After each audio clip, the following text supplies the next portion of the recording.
Hello friends, welcome back to ad hoc GPSC vision IAS lecture series. આપ સૌનું સ્વાગત છે. આઈ હોપ કે તમે ઘરે હશો, સેફ હશો, સુરક્ષિત હશો અને તમારી જે એક્ઝામની પ્રિપરેશન છે એ પણ તમે સારી રીતે કરતા હશો. Vision IAS current affairs March 2020ની વાત કરીએ તો આજે આપણે આજના વિડીયો લેક્ચરમાં જે એન્વાયરમેન્ટ સેક્શન છે એમાં coalition four disaster resilient infrastructure વિશે વાત કરવાની છે, CDRI. આ જે CDRI છે આપણા માટે ખૂબ જ મહત્વપૂર્ણ ટોપિક છે. એનું રીઝન છે કે ડિઝાસ્ટર મેનેજમેન્ટ જે છે એ પણ આપણા મેન્સના સિલેબસમાં આપેલું છે. આ ઉપરાંત જે ક્લાઇમેટ ચેન્જ છે એ પણ છે. તો આ દરેક પોઈન્ટ ઓફ વ્યૂથી આ ટોપિક આપણા માટે મહત્વપૂર્ણ થઈ જાય છે. આ ઉપરાંત આપણે ઇન્ડિયાની વર્લ્ડ લેવલ પર વાત કરીએ તો ઇન્ટરનેશનલ સોલાર અલાયન્સ વિશે તમને ખબર હશે કે કઈ રીતે ભારતે અહીંયા એક લીડરશિપની ભૂમિકા, જે લીડરની ભૂમિકા છે એ નિભાવી છે. તો ત્યારબાદ ક્લાઇમેટ ચેન્જમાં ISA પછી ક્લાઇમેટ ચેન્જમાં એઝ અ લીડર તરીકે ઇન્ડિયા અહીંયા ઉભરી આવ્યું છે CDRIમાં, બરાબર. એટલે આના કારણે ISA લઈએ કે CDRI, આ દરેક વસ્તુ આપણા માટે ઇમ્પોર્ટન્ટ થઈ જાય છે. ઓલરેડી DYSOના મેન્સના પેપરમાં પૂછાઈ ગયેલું છે CDRI જે છે એના વિશે તમે શું જાણો છો અને ભારતનો એમાં રોલ. તો હજી પણ અન્ય એંગલથી ક્વેશ્ચન નીકળવાના ચાન્સીસ અહીંયા ઘણા બધા રહેલા છે, બરાબર. હવે આપણે વાત કરીએ CDRI વિશે તો અહીંયા જે ન્યૂઝ છે એટલા બધા ઇમ્પોર્ટન્ટ નથી. ખાલી UK જે છે એને કો-ચેર તરીકે અહીંયા ગવર્નિંગ કાઉન્સિલનું જે ફર્સ્ટ કો-ચેર તરીકે અહીંયા જે નોમિનેટ કરવામાં આવ્યું છે, coalition four disaster resilient infrastructure, CDRIની જે ગવર્નિંગ કાઉન્સિલ છે એમાં હવે કો-ચેર છે UK. હવે CDRI વિશે આપણે માહિતી મેળવી લઈએ તો આ જે CDRI જે છે એ 2019માં ઇન્ડિયાઝ PM આપણા પ્રાઇમ મિનિસ્ટર જે છે, આપણા પ્રધાનમંત્રી નરેન્દ્રભાઈ મોદી, એના દ્વારા જે આ UN ક્લાઇમેટ એક્શન સમિટ 2019 થઈ હતી એમાં જે આ CDRI જે છે એના વિશે અનાઉન્સમેન્ટ કરવામાં આવ્યું હતું. આની પહેલાં જે નવેમ્બર 2016માં Asian ministerial conference on disaster risk reduction થઈ હતી, એનું જે ઇનોગ્રેશન થયું હતું એ વખતે આનો જે આઈડિયા જે છે અહીંયા ખાલી આપવામાં આવ્યો હતો, પણ એનું અનાઉન્સમેન્ટ જે છે આ ક્લાઇમેટ એક્શન સમિટ 2019 જે છે ત્યાં કરવામાં આવ્યું. હવે આના ફાઉન્ડિંગ મેમ્બરમાં ઇન્ડિયા સિવાયની વાત કરીએ તો Australia, Bhutan, Fiji, Indonesia, Italy, Japan, Maldives, Mexico, Mongolia, Rwanda, Sri Lanka અને UK જે છે એનો સમાવેશ થાય છે.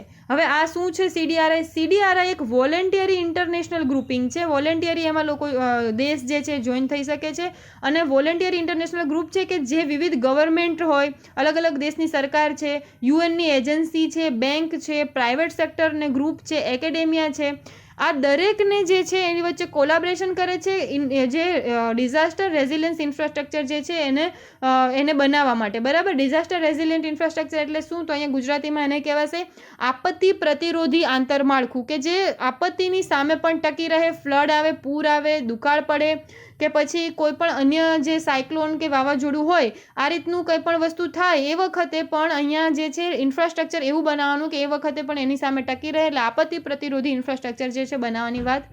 તો એના માટે થઈને આ વિવિધ પ્રકારની જે ગવર્મેન્ટ અને એની વચ્ચે જે કોર્ડિનેશન કરવામાં આવશે, UN એજન્સી, બેંક, એની વચ્ચે કોર્ડિનેશન કરવા માટેનું આ એક વોલેન્ટરી ઇન્ટરનેશનલ ગ્રુપ છે, બરાબર. ત્યારબાદ વાત કરીએ કે આ એક second major coalition launched by Indian outside the UN. UNની બહાર જે છે ઇન્ડિયન ગવર્મેન્ટ દ્વારા આ રીતનું કોલિશન જે છે લોન્ચ કરવામાં આવ્યું હોય તો એ આ ISA બાદનું છે. આપણે વાત કરી CDRI, ISA બાદનું એ જે કહેવાય કે મેજર એક સ્ટેપ રહ્યું છે, બરાબર. હવે CDRIનો જે ટાર્ગેટ છે કોલિશન ફોર ડિઝાસ્ટર રેઝિલિયન્ટ ઇન્ફ્રાસ્ટ્રક્ચરનું, એની જો વાત કરીએ તો એનો ટાર્ગેટ છે કે જે મેમ્બર કન્ટ્રી એ લોકોને ટાર્ગેટ આપવો કે જે ડિઝાસ્ટર ડેથ છે, જે આપત્તિમાં થતા મૃત્યુઆંક છે એમાં ઘટાડો કરવો અને એના કારણે જે ઇકોનોમિક લોસ થાય છે એનો પણ ઘટાડો કરવો અને આના દ્વારા સસ્ટેનેબલ ડેવલપમેન્ટ ગોલ જે છે એને અચીવ કરવો. CDRI જે છે એ શું કરશે? એક ટાર્ગેટ સેટ કરશે. CDRI એક ટાર્ગેટ સેટ કરશે. કોના માટે? મેમ્બર કન્ટ્રીઝ માટે. જે CDRIના મેમ્બર કન્ટ્રીઝ છે એના માટે અહીંયા એક ટાર્ગેટ સેટ કરવામાં આવશે કે જે ડિઝાસ્ટરના જે કારણે થતી ડેથ છે, મૃત્યુ જે છે એ ઘટાડવાનો ટાર્ગેટ હશે કે ભાઈ આટલા મૃત્યુ થાય છે તો એનાથી ઓછા થવા જોઈએ, આટલા થવા જોઈએ. ઇકોનોમિક લોસીસ જે છે એને પણ ઘટાડવાનો ટાર્ગેટ આપવામાં આવશે આ જે મેમ્બર કન્ટ્રીઝ છે એને, અને આના દ્વારા જે સસ્ટેનેબલ ડેવલપમેન્ટ ગોલ જે છે આપણે અહીંયા અચીવ કરવાનો રહેશે. હવે ડિઝાસ્ટરનું આવે એટલે આપણે દરેક વખતે સેન્ડાઈ ફ્રેમવર્ક વિશે મેન્શન કરીએ છીએ. જો મેન્સનું આન્સર રાઇટિંગ કરતા હશો તો તમને ખ્યાલ હશે કે જ્યારે પણ આપત્તિ વ્યવસ્થાપન વિશે લખીએ તો ક્યાંક ને ક્યાંક આન્સરમાં આપણે સેન્ડાઈ ફ્રેમવર્કને નાખીએ છીએ અને લખીએ છીએ એના વિશે, બરાબર. તો આજે CDRI જે છે કોલિશન જે છે, આ કોલિશન સેન્ડાઈ ફ્રેમવર્ક જે ડિઝાસ્ટર રિસ્ક રિડક્શન માટે છે. આ સેન્ડાઈ ફ્રેમવર્ક શેના માટે છે? ડિઝાસ્ટર રિસ્ક રિડક્શન માટે. જે નવા છે એમને ના ખ્યાલ હોય તો પ્રિલિમ્સનો પણ આ એક ફેક્ટ બને છે. ઇઝી છે. સેન્ડાઈ ફ્રેમવર્ક જે છે ડિઝાસ્ટર રિસ્ક રિડક્શન માટે યાદ રાખવાનું છે અને બહુ બધી વાર આવશે એટલે યાદ રહી પણ જશે. આ ઉપરાંત જે પેરિસ ક્લાઇમેટ એગ્રીમેન્ટ છે, આ બંનેનું જે છે એક ઇન્ટરસેક્શન કહેવાશે કે આ બંનેના જે એફર્ટ છે એને સાથે લઈને અહીંયા CDRI જે છે અહીંયા કામ કરશે, વર્ક કરશે, બરાબર. હવે ગવર્નિંગ કાઉન્સિલ જે છે એ highest policy policy making body છે. CDRI વિશે વાત કરીએ તો CDRIની હાઈએસ્ટ પોલિસી મેકિંગ કે કઈ રીતે આપણે આગળ વધશું, કઈ રીતની પોલિસી રહેશે, એના માટે જે હાઈએસ્ટ પોલિસી મેકિંગ બોડી છે એ ગવર્નિંગ કાઉન્સિલ રહેશે. અને હાલમાં કહેવાય કે ઇન્ડિયા પણ એનું કોચેડ છે યુકેની સાથે. યુકે હાલમાં આપણે વાત કરી તો ઇન્ડિયા જે છે એના દ્વારા અહીંયા કોચેડ થઈ રહ્યું છે, ઇન્ડિયા અને યુકે. એવરી 2 યર, દર 2 વર્ષે જે છે ગવર્મેન્ટ જે છે રોટેશન દ્વારા અહીંયા નોમિનેશન જે છે કરવામાં આવશે, બરાબર, કે કોણ ચેર કરશે. ત્યારબાદ આપણે વાત કરીએ કે જે રોડ મેપ જે છે કોલિશન માટે એ બનાવવામાં આવશે અને એના થ્રુ જે આ ગ્રુપ છે CDRI ગ્રુપ એ કઈ કઈ વસ્તુ જે છે એના પર ફોકસ કરશે. તો અહીંયા ફોકસ કરવામાં આવશે રિસ્ક એસેસમેન્ટ ફોર ઇન્ફ્રાસ્ટ્રક્ચર. જે આંતરમાળખું જે છે એનું રિસ્ક એસેસમેન્ટ કરવામાં આવશે કે એના પર કેટલું રિસ્ક જે છે આ ડિઝાસ્ટરનું તોડાયેલું છે. તો આનું અસેસમેન્ટ, આની આકારણી છે કરવામાં આવશે. Improvements in standards and regulation for infrastructure sector. જે ઇન્ફ્રાસ્ટ્રક્ચર સેક્ટર જે છે એનું જે રેગ્યુલેશન છે એમાં પણ ઇમ્પ્રુવમેન્ટ કરવાનું છે, એના પર ફોકસ કરવામાં આવશે અને એના સ્ટાન્ડર્ડને વધુ સુધારવાની કોશિશ કરવા માટે કરવાની છે, એના પર પણ અહીંયા જે છે ફોકસ કરવામાં આવશે. ત્યારબાદ જે ઇન્ફ્રાસ્ટ્રક્ચર જે છે એમાં વધુને વધુ ડિઝાસ્ટર રેઝિલિયન્ટ ઇન્ફ્રાસ્ટ્રક્ચર બને એને પ્રમોટ કરવામાં આવશે અને એમાં ફાઇનાન્સનો કેટલો રોલ છે એના પર પણ અહીંયા જે છે જોવામાં આવશે, એના પર અહીંયા ફોકસ કરવામાં આવશે. જે મિકેનિઝમ છે કે જે ઇન્ફ્રાસ્ટ્રક્ચર રિકવરી માટે સપોર્ટ કરે એ મિકેનિઝમ પર અહીંયા ધ્યાન આપવામાં આવશે. ત્યારબાદ આપણે વાત કરીએ કે આ ગ્રુપ જે છે એ સપોર્ટ કરશે, કોલાબરેટિવ સપોર્ટ કરશે કોને? રિસર્ચ, નોલેજ શેરિંગ અને mutual technical assistant among the coalition partner along these 4 areas. એટલે અહીંયા શું કીધું છે કે આ જે 4 એરિયા આપણને બતાવ્યા ને, આ 4 એરિયાની અંદર વિવિધ પ્રકારનું રિસર્ચ, એનું જે નોલેજ એક કન્ટ્રીને છે તો એ અન્ય કન્ટ્રી સાથે શેર કરવાનું અને જે મ્યુચ્યુઅલ ટેકનિકલ આસિસ્ટન્ટ છે આપવામાં આવશે, બરાબર. આ દરેક જે છે એક કન્ટ્રી પાસે કોઈ વસ્તુ હશે, કોઈ ટેકનોલોજી હશે તો એ અન્યને આપવામાં આવશે, કોઈ નોલેજ હશે તો એ આ કન્ટ્રી જે છે આની સાથે શેર કરશે, કે કોઈ રિસર્ચ થશે તો ત્રીજી કોઈ કન્ટ્રી છે દરેક સાથે શેર કરશે. તો આ રીતે રિસર્ચ, નોલેજ અને ટેકનિકલ આસિસ્ટન્ટ છે એને શેર કરવામાં આવશે. આ જે 4 અહીંયા એરિયા આપેલા છે એના રિલેટેડ કોઈ પણ પ્રકારની વસ્તુ હશે તો, બરાબર. ત્યારબાદ આપણે CDRIની વાત કરીએ તો CDRI જે છે એ યુએનનો એજન્ડા 2030 નો જે પ્રિન્સિપલ જે છે નો વન, નો પ્લેસ, નો ઇકોસિસ્ટમ લિવિંગ બિહાઇન્ડ. એટલે કોઈ વ્યક્તિ, કોઈ સ્થળ કે કોઈ ઇકોસિસ્ટમ જે છે પાછળ ના છૂટી જવી જોઈએ, એ પ્રિન્સિપલ છે યુએન એજન્ડા 2030 નો પ્રિન્સિપલ છે, બરાબર. તો આના પર અહીંયા વર્ક કરવામાં આવશે કે વલ્નરેબલ રિજિયન હશે, પોપ્યુલેશન હશે, એને પણ અહીંયા જે છે બાકાત નહીં રાખવામાં આવે. દરેક જગ્યાએ અહીંયા અને દરેક એરિયા પર અહીંયા ફોકસ કરવામાં આવશે. હવે આપણે જોઈ લઈએ કે what is disaster resilient infrastructure. આ ડિઝાસ્ટર રેઝિલિયન્ટ ઇન્ફ્રાસ્ટ્રક્ચર જે છે, આપત્તિ પ્રતિરોધી આંતરમાળખું, એ શું છે? તો એ એવું એક આંતરમાળખું છે કે જે કોઈ પણ પ્રકારનું ડેમેજ જે છે એ હ્યુજ ડેમેજ જે છે નહીં થાય જે વખતે નેચરલ ડિઝાસ્ટર આવશે. ડિઝાસ્ટર વખતે પણ એ ટકી રહેશે, એને જે એટલા હદ સુધી મોટા પાયે કોઈ પણ પ્રકારનું નુકસાન નહીં થાય, એના કારણે આપણે એને ડિઝાસ્ટર રેઝિલિયન્ટ ઇન્ફ્રાસ્ટ્રક્ચર તરીકે ઓળખીએ છીએ. અને આ જે છે આ અચીવ કરવા માટે જે મેઝર્સ લેવામાં આવે છે 2 પ્રકારના હોય છે. સ્ટ્રક્ચરલ મેઝર્સ હોય છે અને નોન સ્ટ્રક્ચરલ મેઝર્સ.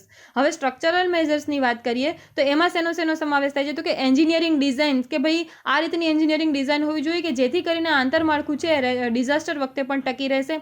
આપણે હાલમાં ખબર છે કે જે સરદાર પટેલની જે મૂર્તિ જે છે એ સ્ટેચ્યુ ઓફ યુનિટી, તો સ્ટેચ્યુ ઓફ યુનિટીની વાત કરીએ તો સ્ટેચ્યુ ઓફ યુનિટીમાં આપણે એન્જિનિયરિંગ ડિઝાઇનને એ બધું ખ્યાલ જ છે કે કેટલી હદ સુધી એ લોકોએ કરવું પડ્યું હશે, કારણ કે એક ડિઝાસ્ટર પ્રોન એરિયા છે અને આ એરિયામાં આ ટાઈપનું એક સ્ટ્રક્ચર ઊભું કરવું એના માટે બહુ જ બધું એફર્ટની જરૂર પડે છે. અને ત્યારબાદ નોન સ્ટ્રક્ચરલ મેઝર્સની વાત કરી છે, જેમાં આવે છે risk sensitive planning, enabling institutional framework, hazard mapping, ecosystem based management અને ડિઝાસ્ટર રિસ્ક ફાઇનાન્સિંગ, બરાબર.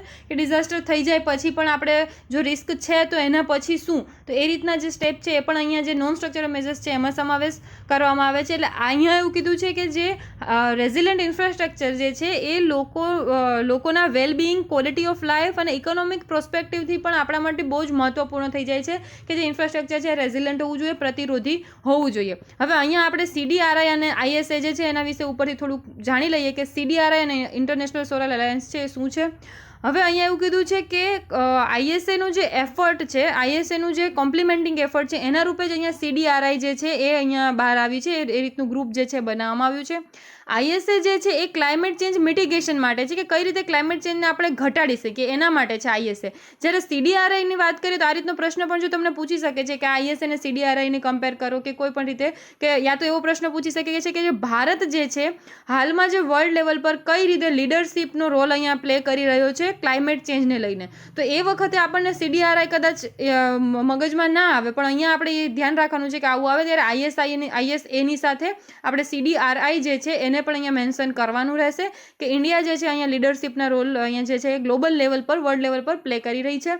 એટલે ISA જે છે એ ક્લાઇમેટ ચેન્જ મિટિગેશન માટે છે કે ક્લાઇમેટ ચેન્જ જે છે, આબોહવા પરિવર્તન જે છે એને તમે કઈ રીતે ઘટાડી શકો એના માટે ISA છે.